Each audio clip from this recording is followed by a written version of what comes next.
Continuing my streak of watching the Rocky sequels for the first time, we come to the era of the franchise where they transitioned from Academy Award-winning or critically praised dramas to very cheesy 80s era action movies.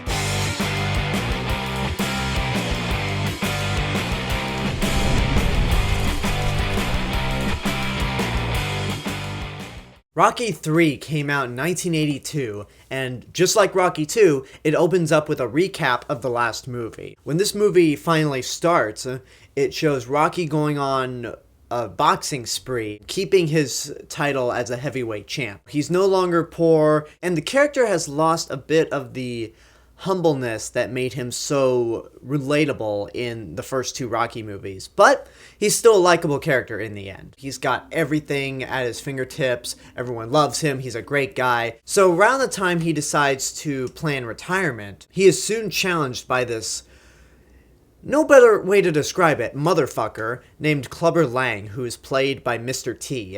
Rocky refuses at first, but once Clubber Lang starts telling Adrian that, hey, your husband's not good enough, why don't you bring your pretty little self over and I'll show you what a real man's all about. Then Rocky decides, alright, you know what? I'm taking this guy out. I'm fighting this guy.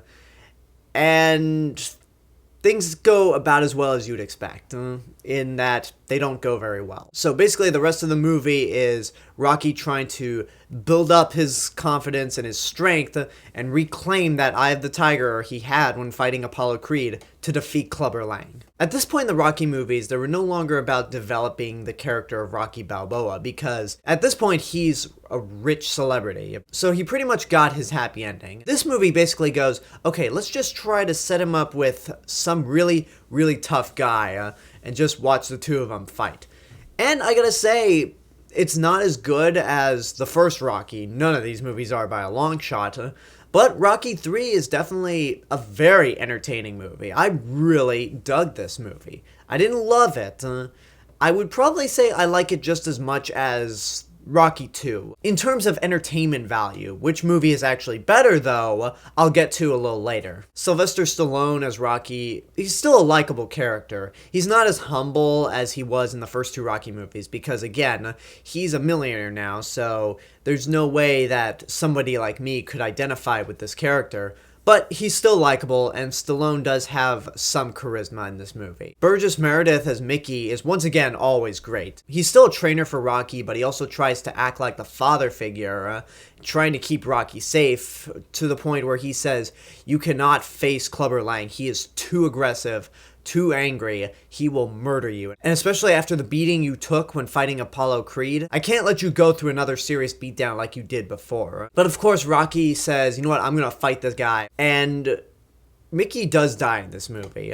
It's a really sad death scene, and you get the feeling that Rocky may have been somewhat responsible for it. Because throughout the whole training montage, when both Rocky and Clubber Lang are getting ready to train to fight each other, Rocky doesn't take it all that seriously. He's like, oh, this guy's just another fighter. I'll train, but I'm also gonna pose for the cameras. I'm gonna invite everybody to watch me train. It's gonna be fun. And then he gets his ass whooped. And the reason Mickey dies is because Clubber Lang, in his, I guess, rage, wanting to beat the shit out of Rocky, knocks Mickey to the ground and his heart fails him, so then he eventually dies after Rocky loses the match. And yes, Clubber Lang was the one who was responsible for shoving Mickey down to the floor, but the fact that Rocky didn't take Clubber Lang seriously, or just blew him off from the start, that could have been some of the guilt that Rocky has for Mickey's death, that if I just ignored this guy or really took him seriously, then maybe Mickey could still be here. Which brings me to the villain of the movie, Clubber Lang, who is played by Mr. T. This guy is an asshole.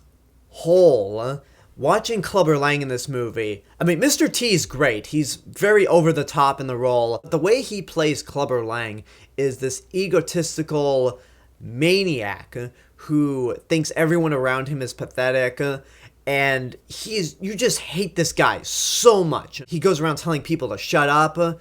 He knocks people out of the way, even like the ref, and as I mentioned, Mickey, and even people who don't want to fight him, he's just knocking them out of the way. Like, you just really hate this guy. And as the movie goes on and Rocky starts training up, you're like, all right, Rocky, you go kick his ass. And because you hate Clubber Lang so much, this also leads into what so far is my favorite fight in the Rocky series. I only have 2 more movies to go, but the reason why I love the fight between Clubber Lang and Rocky at the end is because you're fully invested in watching Rocky beat this guy's ass and take back the title of being heavyweight champion. Plus, it's the only Rocky fight so far that I've seen where you get to see the whole fight. There's no montage going on showing like, okay, here's round 2, round 4, round 10. No, it just keeps going and keeps going until the TKO, and it is just such a satisfying ending. Another thing that I really love is Carl Weathers as Apollo Creed. Obviously, his character is still the same from the first 2 Rocky movies. Very egotistical, but I love how he hates Clubber Lang just as much as everyone else, that he decides to befriend Rocky and become his trainer just so he can defeat Clubber Lang again. And it's really cool to see that these 2 guys who were once adversaries become friends, and Carl Weathers still does a really great job.